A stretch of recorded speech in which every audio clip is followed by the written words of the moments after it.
Imagine, a podcast series by Imagine Theatre. Hello again, I'm Martin Ballard and I can't quite believe it, but I'm actually welcoming you to episode 30 of this podcast series from Imagine Theatre, one of the UK's biggest producers of pantomime and children's theatre. For more information, go to their website at www.imaginetheatre.co.uk. Yes, indeed, 30 episodes. That's quite a landmark, isn't it? Thank you so much if you've been listening to any of our previous 29 episodes. A quick reminder, though, that if you have missed any of those conversations with creatives, actors, or behind-the-scenes tours of Imagine Theatre, you can still catch up with each and every one of them, because they are all still available. And at the same time, don't forget to subscribe to the series so that you don't miss out on any future episodes. Now, in episode 29, we look behind the scenes in Imagine Theatre's wardrobe department with acting head of wardrobe Aaron Gibson. This time, I'm delighted to say that I've been joined by actor, director, writer and fellow Dame, Jason Marc-Williams. How are you, Jason? I'm good. Thank you so much for having me on. Good to chat to you. Well, I should say before we start that people will probably recognise from your accent that you are born and bred in Wales, in Swansea, I think. That's absolutely correct, yes. So tell us a bit about your childhood and how theatre sort of crept its way in as a young child. You know, I think it was something that was always in my blood, really. My mum was quite theatrical growing up and very fond early memories of watching The Sound of Music on repeat in our house, you know, which was quite an impact. And in Swansea, from a young age, kind of joined lots of sort of amateur dramatic groups to begin with, and I remember going to see Panto and stuff as a family, and before eventually being involved in school shows every year, and then training with West Glamorgan Youth Theatre Company, which ended up being quite a big sort of impact on my life in the Swansea area, before moving away and training, getting into drama school at Guildford and moving away and doing all that there. So it was kind of always seemed destined to be the route that I would take, to be honest. There didn't seem to be much other option. At every sort of angle I turned, there was theatre in my life in some way, shape or form, you know. So do you remember the first panto you ever saw? I think I have a memory, and I'm not sure if this is definitely the first one, but this is the kind of the earliest memory I have, which was Snow White at Swansea Grand Theatre. The only definite thing I remember about it is the fact that Linda Lusardi played Snow White. Mm-hmm. I can't quite remember what year that was, and I remember going to see that as a family. But we went quite regularly to see the Swansea Grand Theatre.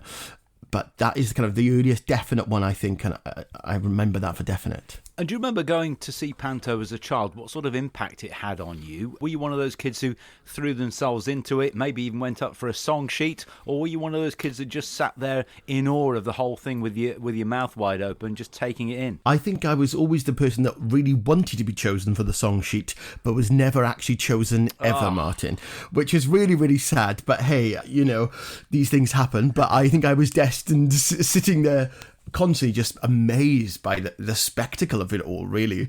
I was just so excited and was completely invested from the first piece of music that you hear, the overture, you know. I was just sort of engaged fully and excited, and then would constantly for weeks after be quoting bits or reliving moments or singing, you know, things from it, which I'm sure my family were thinking, oh gosh, please stop. At some stage you probably thought, I'd like to pursue this even further, possibly as a career. Do you remember when that decision came? I think I remember being at school and being like, when you're choosing sort of, even you, so it must have been about 14, 15 when you're starting to think about options and choosing options. And I remember making sure I chose music and drama as part of my options at school, because for me that felt, you know, I wanted to hone those skills straight away before going on to go sign in college to do performing arts there. And I think even at 14, 15, I'd hoped that would be an option as a route. I remember when you go and see, you know, the careers advisor, and they're offering you things like, I think you should be an accountant, and I'm thinking, oh no, this is not really for me, you know. I think I've got other plans. And I think it was only once I got to go sign in college and was surrounded suddenly by people who were all had a similar vision and hope for their futures, that, and because we saw people above us auditioning and getting into drama school, that I suddenly thought, yeah, okay, this is what I want to do, and I'm going to make that happen. And so then at 16 or 17, you know, you're going off to London and auditioning for different schools, and I was hopeful hopeful, and then it happened, and for me it just felt like this is exactly the route that was meant to happen. It's a stressful time, isn't it? Because you're going through those A-level exams, that sort of period. You're trying to work out what to do next. Even choosing which drama schools you want to apply to. There are plenty of choices these days, depending on what sort of course you want. But you went to GSA, as you mentioned earlier on. How was that as an experience? I absolutely loved my time at Guildford, and for me it was quite a good balance of not going straight from Swansea to living in the centre of London. Living in Surrey, it felt quite a safe environment as well for an 18-year-old boy from Swansea to be moving to. I think my mum was quite pleased that it was Guildford rather than somewhere in central London, I think she was quite concerned at the beginning. But I had a wonderful time. I've met absolute friends for life. I ended up doing my 3 years there, living with two of my really good friends and actors who I'm still really good friends with in my life today, and all this time later. And yeah, it was a great training ground for me, a really lovely open atmosphere. I absolutely loved it. I guess that one of the things that actors will do, most actors at least, is panto, but many drama schools don't really touch upon it that much. Did Guildford ever sort of cover panto, or was it ever discussed? It wasn't in the curriculum at all, really, but there was, at the time, the Ivano Theatre in Guildford, one of the head of the course at the school used to kind of direct and choreograph it, so there was an opportunity to audition for that, mainly for ensemble roles that were covering things, and I did audition for it, and I didn't get it, Martin, so there's another moment where I was let down in my life.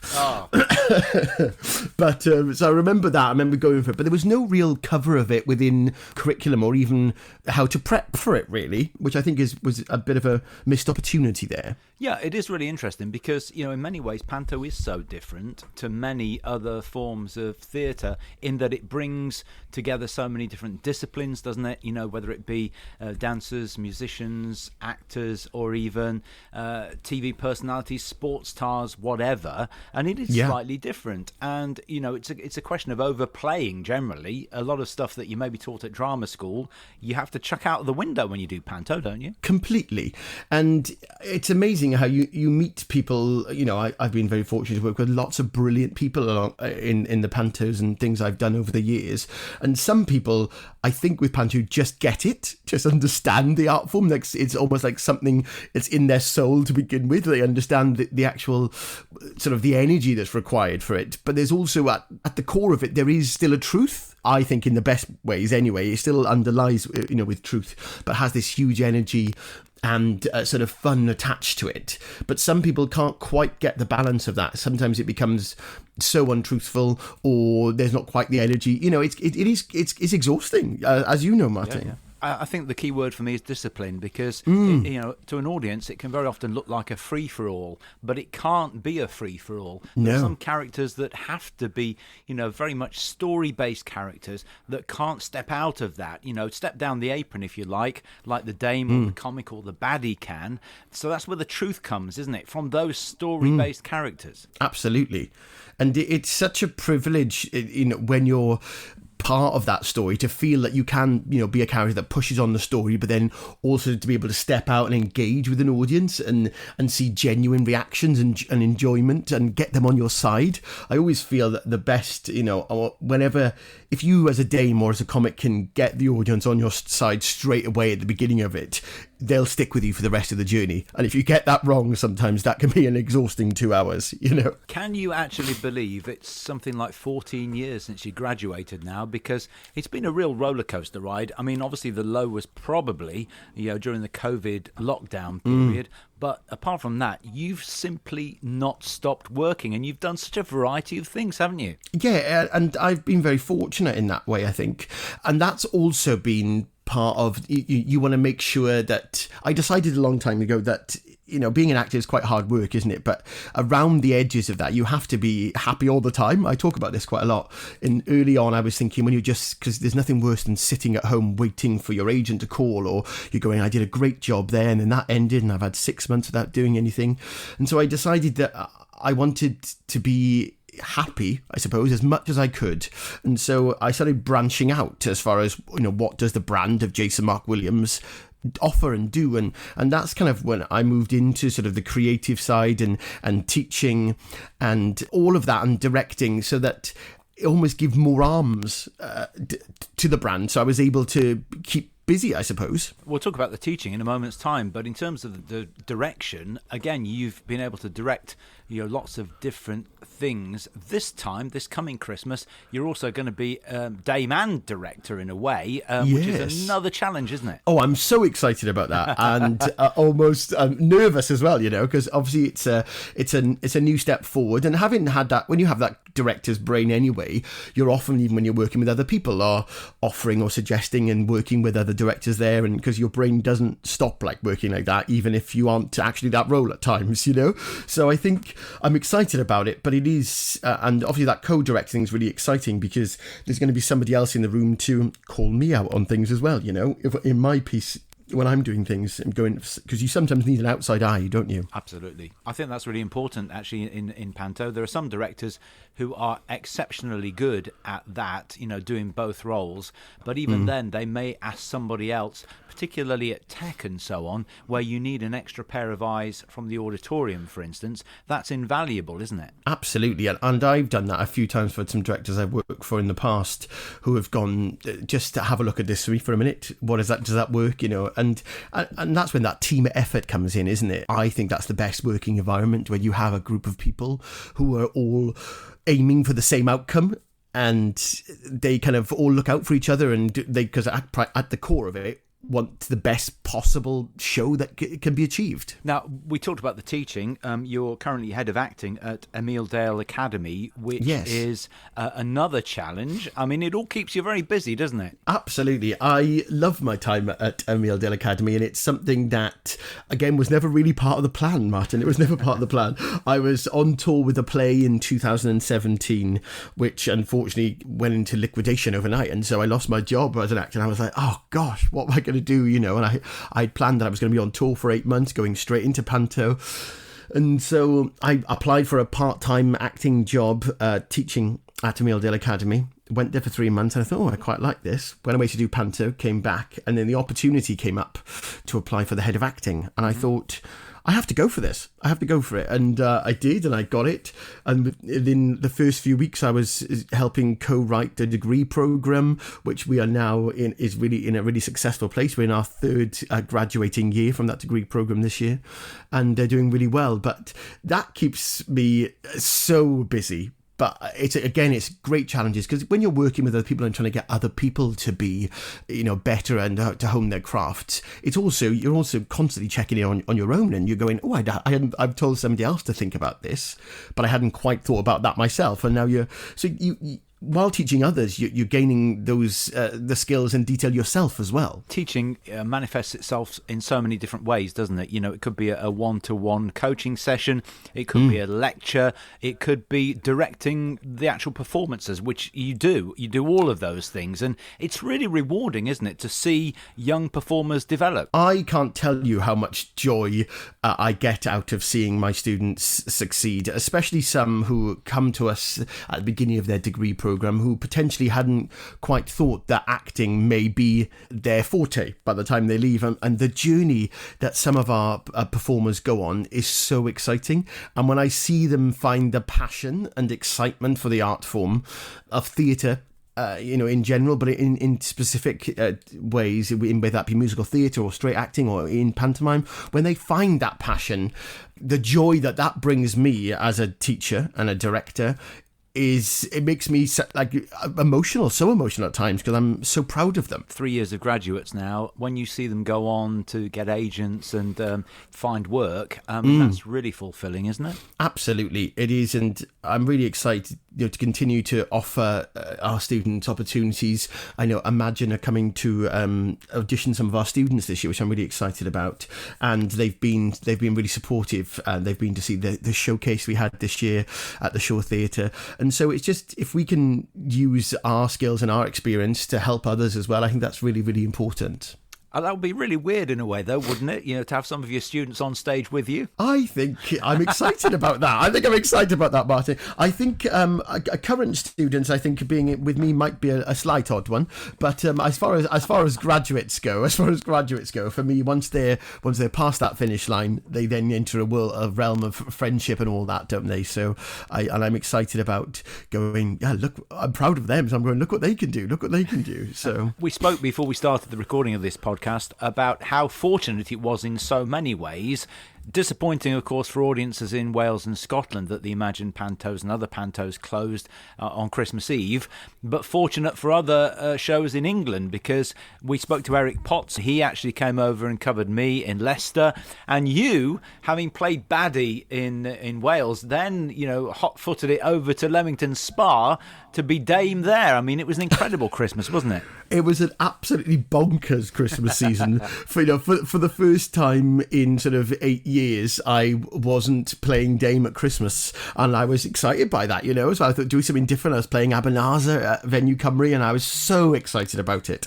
And we had a wonderful time. And as you say, I was absolutely devastated when it closed, and we were all very emotional. And I came home to Wales for like a couple of days to Swansea, and then I got the call from Louise at Imagine.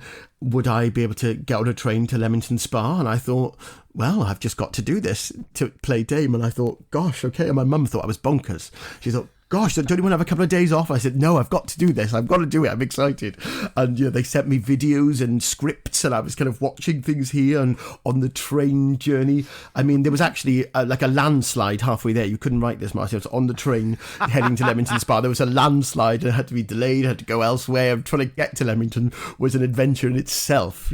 And then when I got there, I had like 4 hours rehearsal with the cast before, doing 2 shows the next day. And what a brilliant team they were at Leamington as well. I had such a wonderful time. I felt so welcomed by them and supported, which is just so important, isn't it? But I felt so safe, yeah. It's such a warm venue, actually. After it was refurbed, because it used to be flat floor before they put the tiered seating in, and it was really difficult to engage an audience there, I think, then. But now it's such a warm and intimate venue. I mean, it's not tiny, it's a sizable venue, but it feels intimate because everybody's literally there in front of you. You can see the whites of their eyes, and that's lovely, isn't it? Oh, it's fantastic. And it's just the design of that balcony as well, It's it felt I had such a wonderful reception from the audiences there, and I was scared because JP, who is a regular there and is kind of, they love him, you know what I mean? And I was scared about covering him, and that was really important that Imagine were really good at. I wasn't going in to recreate what JP does, because there's nothing that JP does that I could recreate. I mean, he's Scottish and I'm Welsh. I'm 6 foot. JP's not. There is nothing similar about JP and I. And so there was it was a very good idea to send someone completely different in, and we changed scripts, and I worked with JP at the time as well to kind of alter those and find my own version to bring something else to that show, not to recreate what he did. Yeah, don't disappoint him, but he's not even 6 foot with heels on either. That's remotely close. And you worked with the lovely Sean Dodd as well, who wonderful. That partnership is essential, isn't it? Oh, absolutely. And Sean got me out of a couple of sticky situations within it, and because he knew that piece inside out, But I felt instantly safe with Sean. He really guided me through it, and I think they all loved how brave and I was kind of like, yeah, let's do this. Let's up for it. What do you need me to do? Because I think it's important sometimes to be fearless, isn't it, and trust that it will just happen. And it did. It really did. So looking ahead to this Christmas, I guess there's a feeling amongst everybody in the industry that nothing can be as bad as last year. So it's an exciting time, isn't it? I'm really hopeful that this year will feel so much more normal, whatever normal is, Martin. But because last year, and I loved it, and it was having missed Panto the year before, and it was like the oddest thing to not be doing Panto, and I felt so disconnected and sad the year before, like we all did, I'm sure.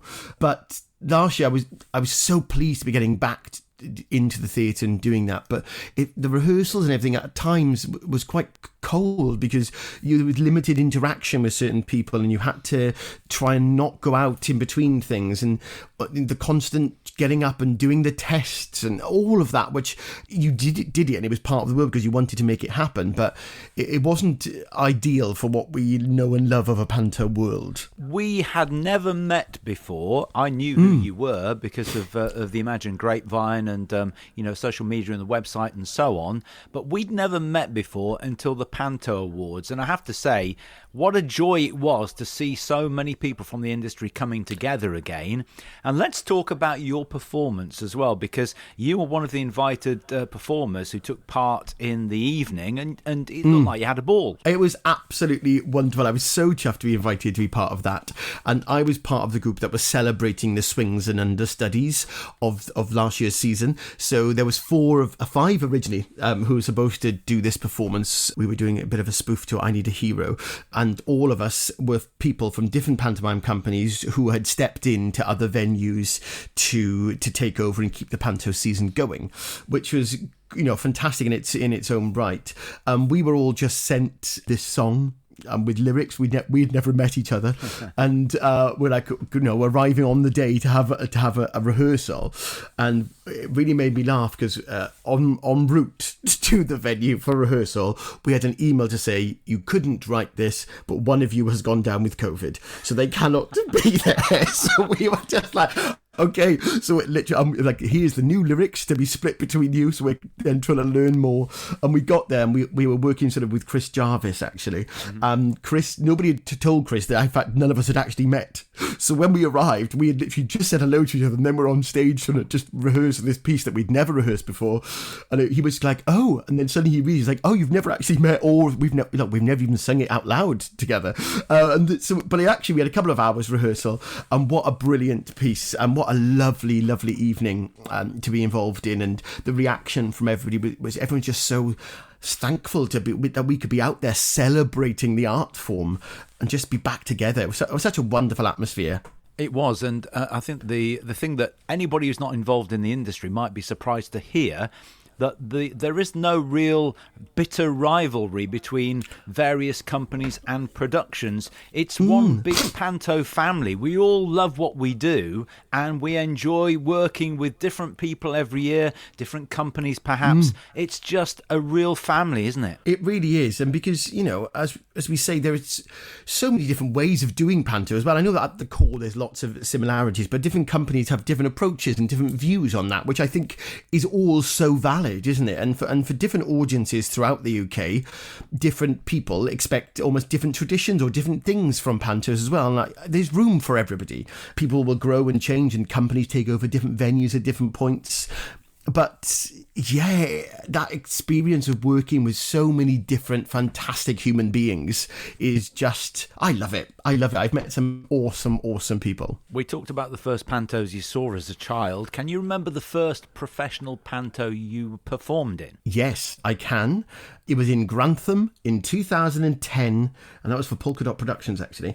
But I was comic. In Snow. It was Snow White. Yeah, Snow White in Grantham. Yeah, I had a great time. That's really a great, lovely time, great actually. First gig to get, first panto and to get comic is incredible. Isn't it? I was young, and it was the first time that and they took a bit of a chance on me, but it was good. I loved it, and it's a really great experience. We had a lovely company of people, of who lots of them I speak to still on a regular basis.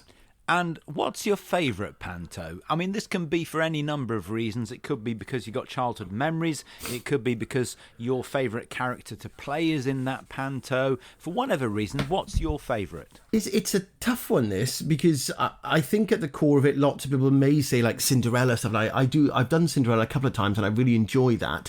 But for me, because the magic within Cinderella is wonderful, but I also like the fact when there's a real baddie. I like when there's a real battle that can be overcome as well. I think there's something wonderful about Jack and the Beanstalk, because you have the magic, but there's also, you've got to overcome, whether that be the giant or whether the giant's assistant, and all. There's a battle within it as well. So I think maybe I'd go with Jack and the Beanstalk. I've been fortunate to perform in Jack and the Beanstalk, although I've seen Peter Pan. I love Peter Pan. I've never done Peter Pan as a panto, and I really want to, Martin. I really want to do this. Yeah, but I love watching Peter Pan as a panto. I think you're right with Jack and the Beanstalk. The core of the panto for kids, I think, is an adventure, isn't it? You meet funny characters along the way, and there are lots of things that you can relate to. But that sense of adventure with the spectacle of the giant reveal, perhaps, that's the sort of jaw-dropping moment in Jack and the Beanstalk for me. So it's got everything, hasn't it? Yeah, absolutely. I remember when I did Jack and the Beanstalk, and it is as that moment, you see, when the giants reveal, the kids are so excited and in awe and scared, and there's just like a silence over the auditorium, but it's just a wonderful moment. So where are you now in terms of this coming Christmas? Because as a co-director, have you seen scripts yet? Are you involved in the casting and so on? So I haven't seen any scripts yet. I have been in discussion a little bit with Christian Patterson, who is writing our script, who wrote last year's Llandudno, actually, which was wonderful, about a couple of ideas. We've talked about things, and I know he's in the process of sort of writing drafts. I know that I've got a production meeting at the beginning of July, which I'm going up to the main office in Coventry for, which I'm looking forward to, and I've been invited for my costume fitting. So it's all kind of starting to happen, and I know Laura and I have talked about ideas and things that she was talking about this, or she's got in mind for certain characters, and I know that that's in the process of happening. Things are happening, but I think in the next couple of weeks we've got a photo shoot coming up as well, so in the next few weeks it's going to start rolling forward quite fast, I think, and suddenly before we know it, we'll be in rehearsal. And when it gets going, it's a bit like a runaway train, isn't it? It all just happens. It's like clockwork, and everybody has to work particularly hard. But for somebody who's in the show and co-directing, doubly hard. Are you up for the challenge? I am really, really up for the challenge, Martin. I can't wait. And I think Venue Cymru in Llandudno is such a brilliant they It's beautiful, but also the core team of people that work at the venue are just delightful as well, and they're really up for it, and they want it to be a success, so I think with the team that Imagine are bringing in plus their team, I think we're going to have an excellent time. And in between then and now, still head of acting at Emil Dale Academy. Yes. So that keeps you busy. And any other projects on the go? Yeah, I'm actually heading off to Sidmouth this summer, directing a play there for the rep season.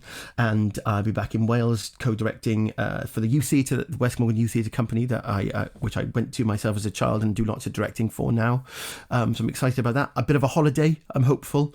And I'm also my friend's best man, so I'm organising his stag do, which is Al Barron, actually, who him and I were a bit of a double act for Imagine for a few years, and he's getting married in September to somebody he met on an Imagine panto. I forgot about that, of course. Oh, what a great story that is. Yeah, and I'm his best man, so I've been organising that stag do, which is happening at the end of August, so I'm excited. Lots going on. Because you realise that, whenever you go out in front of an audience as a dame or a comic, there's a certain amount of pressure to be funny, but more so as the best man. You've got to write your own script, you've got to deliver it, and everybody expects, so there's real pressure there. Honestly, I'm nervous. I've got loads of stories, of each of us, and a very good friend of mine has also agreed that we're going to have a night where I'm just going to talk about these stories, and she potentially is going to help me sort of put it together. So, but I am nervous about that, Martin, to be honest.